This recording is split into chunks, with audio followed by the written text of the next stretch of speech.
Good morning সবাইকে। Good morning কেমন আছো বলো সবাই। তো আজ সকালের প্ল্যান হচ্ছে একটু খিদিরপুর যাব, ঠিক আছে। পেছনে শুনতে পাচ্ছ আমার পাখিটা প্রচুর চেল্লাচ্ছে, তো ওর কাজ চেল্লানোই, যাই হোক ইগনোর করো। আর আজকে যদি প্ল্যানের কথা বলি, তো আজকে একটু এখান থেকে বাইক নিয়ে ফার্স্টে শ্যামবাজার হাট যাবো, ঠিক আছে। আমার পাখিদের জন্য কিছু খাবার কেনাকাটা করা আছে, দেন ওখান থেকে হচ্ছে খিদিরপুর যাব। তোমরা অনেকেই দেখেছো বা অনেকেই দেখো নি যে খিদিরপুরের দুখানা আমাদের নেভির শিপ এসছে। একটা হচ্ছে তোমার আইএনএস কোরা আর একটা হচ্ছে আইএনএস খঞ্জার, ঠিক আছে। তো ওই দুটো 3 দিনের জন্য হচ্ছে সাধারণ মানুষদের ভিজিটিংয়ের জন্য মানে ওরা অ্যালাউ করেছে। তো ডেটা হচ্ছে মানে আজকের লাস্ট ডেট। আমি কালকেই রাতে জানতে পারলাম এই জিনিসটা, তো আজকে সকালেই প্ল্যান করে নিলাম যে চলে যাব। তো প্ল্যান হচ্ছে এরকম, যেখান থেকে গিয়ে শ্যামবাজার হাটের ওখানে বাইকটা রাখবো, রেখে ওখান থেকে চক্র রেল আছে যেটা বাগবাজার থেকে ট্রেনটা ধরে খিদিরপুর যাবো। তো ওটাই আমার কাছে সব থেকে সহজ রাস্তা মনে হলো, কারণ ওইখানে গিয়ে কোথায় বাইক রাখার জায়গা আছে না আছে সেটা তো আমি জানি না। তো যাই হোক এই হচ্ছে যে প্ল্যান। তারপর যাই ওখানে দেখি কি কি লাগে না লাগে। যেটুখানি আমি ইনফরমেশন পেলাম যে হ্যাঁ তোমাকে নিজের আধার কার্ড বা ভোটার কার্ড যে কোনো একটা আইডেন্টি প্রুফ নিয়ে যেতে হবে, তাহলে ওরা ঢুকতে দেবে। তো দেখি এবার বাকি তো গেলেই বোঝা যাবে। চলো শুরু করি। বেরিয়ে পড়লাম, আর এই হচ্ছে আমাদের বাইপাস বেঙ্গল কেমিক্যাল। তো এখান থেকে এখন সোজা যাব উল্টোডাঙা হয়ে শ্যামবাজার, দেন ওখান থেকে বাইক রাখবো, ওখানে বাইক রেখে তারপর ওখান থেকে বেরিয়ে যাবো আমরা জাহাজ দেখতে। তো আজকের আমাদের ডেস্টিনেশন হচ্ছে জাহাজ। তো সকাল সকাল রাস্তাঘাট খালি আছে, মোটামুটি তাড়াতাড়ি পৌঁছে যাব। চলো। সামনে দেখো উইন্ডসর যাচ্ছে, এমজির এই গাড়িটা ভাই মার্কেটে খুব চলছে, লোকজন খুব পছন্দ করছে দেখছি। সিগন্যাল পড়ে গেল আবার। বেরিয়ে গেছি, আর আমরা ব্রিজ তো নেবো না, ব্রিজের পাশে রাস্তাটা ধরেছি, ধরে এখন সোজা চলে যাবো। আজকে রবিবার, তো বললামই যে তাই জন্য রাস্তাঘাট খালি আছে, নাহলে এত রাস্তাঘাট খালি পাওয়া যায় না এইসব টাইমে, ঠিক আছে। এই রাস্তাটা জ্যাম ভর্তি হয়ে থাকে। আর বাকি তো কী বলবো। আচ্ছা, তোমাদের যেটা বলার ছিল যে আমার মেঘালয় সিরিজ তো পুরো আপলোড হয়ে গেছে, ঠিক আছে। তো তোমরা চ্যানেলে দেখো, আমি প্লে লিস্ট বানিয়ে দিয়েছি আলাদা করে। এখান থেকে সোজা নেবো, ডান দিক থেকেও যাওয়া যায় একটা রাস্তা, ডান দিকের রাস্তাটাই নেই। ডান দিকের রাস্তা হয়ে উল্টোডাঙা আন্ডারপাস যে রাস্তাটা আছে ওই রাস্তা হয়ে চলে যাব। চলো, ওইটা তাড়াতাড়ি হয়ে যাবে। এদিকে আবার অনেক কটা সিগন্যাল পড়বে, ওদিকে আমার সিগন্যাল নেই একটাও। এই যে এখান থেকে হচ্ছে বাঁদিক, বাঁদিকে নিয়ে নিলাম। এবার সোজা একদম, আর কোনো দিকে মাখতে হবে না, একদম কলকাতা স্টেশনের রাস্তায় গিয়ে উঠবো। চলো, এই যে চলে এসেছি কলকাতা স্টেশন। আর এই রাস্তাটাই সোজা হচ্ছে তোমার বাঁদিকে ঘুরলেই এখানে একটা বাম্পার আছে। এই যে পেয়ে গেছি বাম্পার। তো সোজা দেখো আমার ডান হাতে যেটা দেখছো ওটা হচ্ছে কলকাতা স্টেশন, এটা হচ্ছে বাস স্ট্যান্ড। আর আমরা যাবো হচ্ছে বাঁদিকে। তো অনেকদিন কোনো স্টেশনে আসা হয়নি, অনেকদিন ট্রেনে করে কোথাও যাওয়া হয়নি। আজকেই যাচ্ছি সেটা কথা না, মানে দূরে কোথাও যাওয়া হয়নি। সেই লাস্ট মনে হয় গিয়েছিলাম আমি কী বলবো মহারাষ্ট্র গিয়েছিলাম, হ্যাঁ তখনই লং জার্নি করা হয়েছিল ট্রেনে।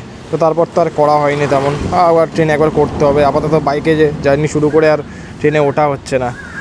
যাই হোক চলো যাই দেখি। এটা সোজা এই রাস্তাটা হচ্ছে আরজিকর বেরোবে, আরজিকর বেরোলে ওই পার থেকে ইয়ে করে নেবো। চলো, খালপাড়ে চলে এসেছি। আর এখানেই তোমার বাঁদিকে একটা গলি আছে, ওই গলির মধ্যেই বাইক টেক সব রাখে। মানে তোমরা যদি হাটের এদিকে আসো, এই যে দেখো এই গলিটা দেখো, লম্বা করে বাইক দাঁড় করানো আছে। আরে বাপরে, আজকে তো জায়গাই নেই। আজকে ওই দিকে কোথাও রাখতে হবে দূরে গিয়ে। আজকের মোটামুটি সকাল সকাল অনেক লোকই এসছে এইদিকে। এই যে এখানে ফাঁকা আছে, এখানে রাখতে বললো। তো চলো এখানে গাড়িটা রেখে দিই, রেখে এখানে তোমার গাড়ি রাখতে পারো, সেফ থাকে, কোনো অসুবিধা নেই। আমি অনেকবার মানে যতবারই প্রায় হাটের দিকে এসেছি এখানে গাড়ি রেখেছি। তো এখানে গাড়ি রেখে তাড়াতাড়ি দৌড়াতে হবে। হাতে 15 মিনিট টাইম আছে, 15 মিনিট পর মানে 8:33 একটা ট্রেন আছে, ওই ট্রেনটা ধরতে পারলে তাহলে তাড়াতাড়ি পৌঁছে যাবো, কারণ আজকের আবার আমার অফিসও আছে, এসে আবার অফিসের দিকে যেতে হবে। তো চলো এখানে গাড়িটা ভালো করে পার্ক করে দিই সাইড করে, যাতে কারণ না লাগে। চলো, পৌঁছে গেছি বাগবাজার স্টেশনে। ভাই ওখানটায় গাড়ি থেকে বিশাল দৌড়ে আসলাম, তাও আগের ট্রেনটা বেরিয়ে গেছে, মানে 8:22 একটা ট্রেন ছিল সেটা বেরিয়ে গেছে। তো 8:33 আরও একটা ট্রেন আছে, তো ওটা আসবে বললো। যাই হোক ঠিক আছে, পেয়ে যাবো। না হতে আবার সেই 9:30 মানে 1 ঘন্টা পর প্রায় ট্রেন ছিল। যাই হোক ভাগ্য আছে সাথে আছে, আশা করি দেখাও হয়ে যাবে সব কিছু। চলো, আর এই যে স্টেশন এখন ফাঁকা, এখানে তো অত লোকজন থাকেও না। আর এই যে গঙ্গা, সকাল সকাল গঙ্গা দর্শন হয়ে গেল আজকের। তো চলো বাকি এবার ওখানে পৌঁছাই, দেন দেখাচ্ছি তোমাদের কি আপডেট না আপডেট।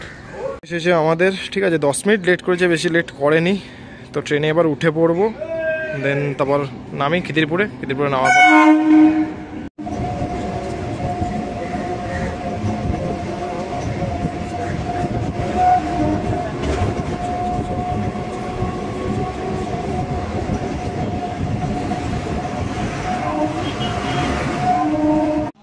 দাঁড়িয়ে আছে এখন প্রিন্সেপ ঘাটে। এই দেখো প্রিন্সেপ ঘাট। তো এখানে প্রায় 7-8 মিনিট হয়ে গেল ট্রেনটা এরকমভাবেই দাঁড়িয়ে আছে, বুঝতে পারছি না। আর সকাল সকাল ব্যাস পুরো ফাঁকা স্টেশন, খুব সুন্দর লাগছে। জাস্ট অনেকদিন প্রিন্সেপ ঘাটের মানে অনেকদিন পর আসলাম। আর এই যে আমাদের সেকেন্ড হুগলি ব্রিজ। আর এখানে এই লোকগুলো কী করছে, ক্যামেরা দুটো ক্যামেরা হাতে নিয়ে। এরা কি ট্রেন দাঁড় করিয়ে শুটিং করছে কী জানি, মানে কাকে ইনস্ট্রাকশন দিচ্ছে আমি তো কাউকে দেখতে পাচ্ছি না। ওখানে ড্রাইভারের ছবি তুলছে নাকি। ট্রেন ছেড়ে দিয়েছে আর আমরা সেকেন্ড হুগলি ব্রিজ দেখতে দেখতে এগিয়ে যাচ্ছি সামনের দিকে। চলেই এসেছি প্রায় ডকে। জাহাজের সাইজটা দেখো জাস্ট, এগুলো সব খিদিরপুর ডক থেকে ঢুকান গঙ্গার দিকে যাচ্ছে। আর এখানে দেখো নতুন একটা জাহাজ মেরামতি হচ্ছে বা তৈরি হচ্ছে, যায় না ঠিক। তো ডকে চলেই এসেছি আমরা, এবার নামবো। আর বেশিক্ষণ না, তবে দেখতে পাচ্ছি না এখনও। ট্রেনের সাইজগুলো জাস্ট দেখো, মানে মাল লোডিং আনলোডিংয়ের জন্য জাস্ট ভ্যারাইটিস অফ জাহাজ আছে এখানে। এবার আমরা জায়গায় দেখতে এসেছি, এখনও দেখতে পাইনি। ট্রেন আমাদের নামিয়ে দিয়েছে, খিদিরপুর ডক দিয়ে চলে যাচ্ছে। তো এবার এখান থেকে হচ্ছে নিচে যেতে হবে। চলো, নেমে পড়েছি খিদিরপুর স্টেশনে, ঠিক আছে। আর এই যে প্ল্যাটফর্ম দেখছো তোমরা, আমরা উপর থেকে নামলাম, কারণ এখানে উপর থেকে ট্রেনটা যায়। আর যেটুকুনি আমি দেখেছি যে সামনে দেখা যাচ্ছে গেট 3, ঠিক আছে। ওই গেট 3 থেকেই এন্ট্রি করতে হবে। বাকি চলো সামনের দিকে গেলে বোঝা যাবে। সেই 3 নম্বর গেটের সামনে চলে এসেছি। আর কত লোক দাঁড়িয়ে আছে দেখো, এখনও খোলেনি, মানে ভেতরে এখন এন্ট্রি করতে দেয়নি। তো টাইম তো 9টা দিয়েই ছিল, জানি না 9টা তো বেজে গেছে অলরেডি। দেখি কখন ঢুকতে দেয়। গেট দিয়ে ঢুকে এখানে কিছু জাহাজের মডেল রাখা আছে, কি সুন্দর জাস্ট। তো চলো এগুলো রেখে আবার অরিজিনালের দিকে যাই। এত অপেক্ষার পর শেষমেশ চলেই আসলাম। দেখো এই যে সামনে দাঁড়িয়ে আছে জলজান্ত বিস্ট। জাহাজের সাইজটা জাস্ট দেখো তোমরা, ঠিক আছে। ওখানে অ্যান্টি এয়ারক্রাফট গান, ওখানে মিসাইল পুরো লোড করা, জাস্ট ভাই সেই জিনিস। উপরে ওই ডেকে দেখো আর্মি অফিসাররা সব আছে। আর ওখানে লেখা আছে INS খঞ্জর। তো চলো এবার ওঠা যাক। ওই হচ্ছে খিদিরপুর ডক। আর আমরা এখন জাহাজের উপরে উঠে এসেছি। বাট দুঃখের খবর হলো আরেকটা যে জাহাজ ছিল, মানে INS কোরা, ওটা চলে গেছে আজকে সকালেই। তো কিছু করার নেই, এখন INS খঞ্জারই আছে। প্রচুর লোক চলে এসছে, দেখো কত লম্বা লাইন পড়ে গেছে। আর আমরা এখন এই যে জাহাজের ওপরে, এই যে এইটা হচ্ছে সেই অ্যান্টি এয়ারক্রাফট গান, মানে এর ব্যারেলের যা সাইজটা দেখো আমার থেকে বড়। জাহাজের ভেতরে চলে এসেছি, ঠিক আছে। আর দেখো এখানে অনেক রকম মেডেলস রাখা। দেন এখানে কত টাইপস অফ মেকানিজম, এখানে আলাদা আলাদা রুম, মানে অফিসারদের রুম আলাদা। দেখো নিচেও, মানে নিচের ফ্লোরেও আছে, বাট ওখানে যাওয়া বারণ, খালি উপরেরটা আমরা ঘুরতে পারবো। এখানে স্পেস বলতে পারো খুবই কম, ঠিক আছে। আমারও মানে কিছু কিছু জায়গায় মাথা ঠেকে যাচ্ছে, এতটা যে নিচু। আর এই দেখো মানে ভ্যারাইটিস অফ মেকানিজম, আমি জানি না কোনো কিছুই। তো এই দেখো নিচেও যাওয়ার রাস্তা, এগুলো অনেক কটাই। তো এক্সিটের কাছাকাছি চলেই এসেছি। দেখো এখানে অফিসার্সদের রুম আছে আলাদা করে। এই দেখো এখানে ড্রেস, ঠিক আছে। এই ড্রেসগুলোই ওরা পরে ঘুরছে। তো চলো বেরোই এবার। চলে এসেছি পেছনের দিকটায়, ঠিক আছে। আর এখানে দেখো বোট রাখা, ঠিক আছে। লাইফ বোটগুলো রাখা, কোনো এমার্জেন্সির টাইমে যদি জলে নামাতে হয় তো সেগুলো। আর ডেকের ওপরে এবার যাব। ডেকের ওপরে দেখো অনেক NCCর সব স্টুডেন্টরা এসছে। তো এই যে বোট, চলো এবার ডেকের দিকে উঠি। জাহাজের ডেকে উঠে এসছি। আর এখানে অনেক কিছু রাখা আছে, অনেক কিছু দেখার জন্য, গানস আছে, দেন ড্রেস আপ, অনেক কিছু রাখা আছে। বাট প্রচুর ভিড়। আর এই হচ্ছে আমাদের খিদিরপুর ডক। দেখো দূরেও কতগুলো জাহাজ দাঁড়িয়ে আছে। আর নিচে এখন প্রচুর ক্রাউড হয়ে গেছে, ঠিক আছে। দেখো এখানে পুরো ভিড়, দেন NCCর গ্রুপ এসছে। আর বাকি এই তো ডক, খিদিরপুর ডক আমাদের। এই যে ব্রিজটা তোমরা এখানে দেখছো, জুম করে দেখাই, এটাই হচ্ছে সেই ব্রিজটা যেটা মাঝখান থেকে খুলে যায়। সেটা টাইমিং আমার ঠিক জানা নেই। বাকি অনেক শিপস দাঁড়িয়ে আছে এখানে। চলো আর বাড়ির দিকে এগোই। এখানে অফিসার্সরা আছে, তো তোমাদের যা যা কোয়ারি হচ্ছে, যা যা জিজ্ঞাসা কোশ্চেন আছে, সবই ওনারা উত্তর দিচ্ছে।